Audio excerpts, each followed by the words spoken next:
Inilah Injil suci menurut Matius. Dimuliakanlah Tuhan.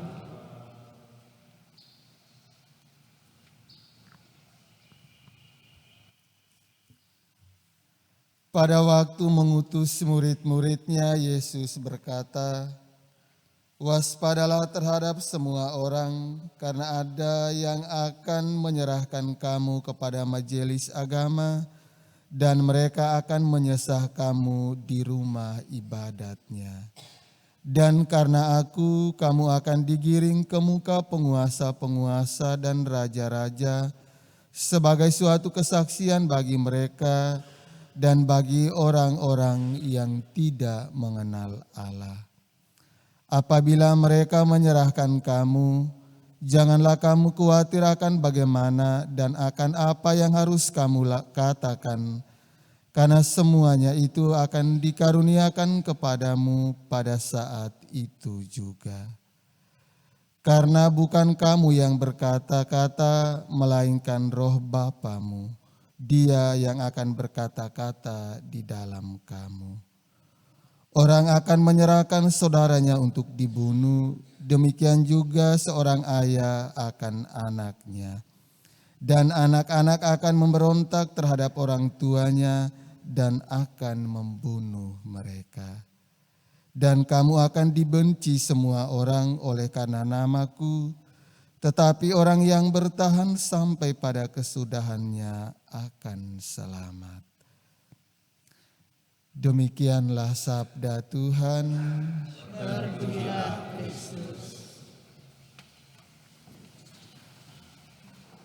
Para suster, para frater, opa oma, bapak ibu, saudara-saudari, umat beriman yang dikasihi Tuhan kita Yesus Kristus. Pesta Santo Stefanus martir pertama berarti gereja memberikan kesempatan seluas-luasnya kepada masing-masing kita juga untuk menjadi martir di zaman sekarang. Menjadi martir tidak berarti kita harus rela mengorbankan jiwa dan raga kita, atau kita rela supaya darah kita ditumpahkan demi kebenaran.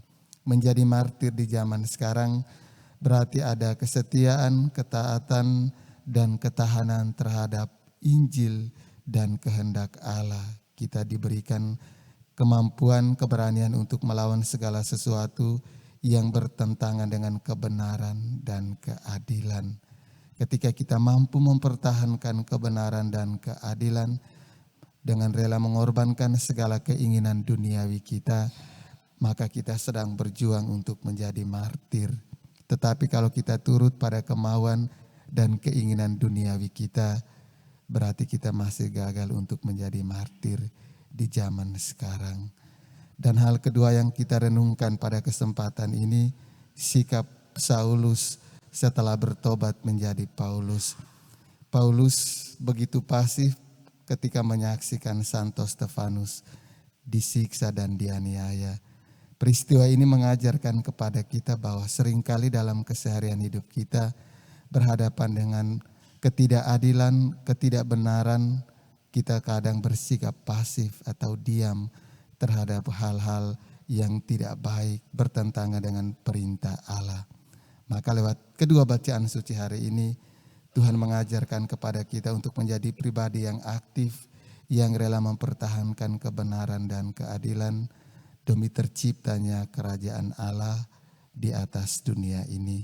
Mari kita berjuang, semoga lewat kelahiran Tuhan kita Yesus Kristus dan pengorbanan Santo Stefanus memotivasi kita semua untuk menjadi martir di zaman sekarang demi kebenaran dan kerajaan Allah.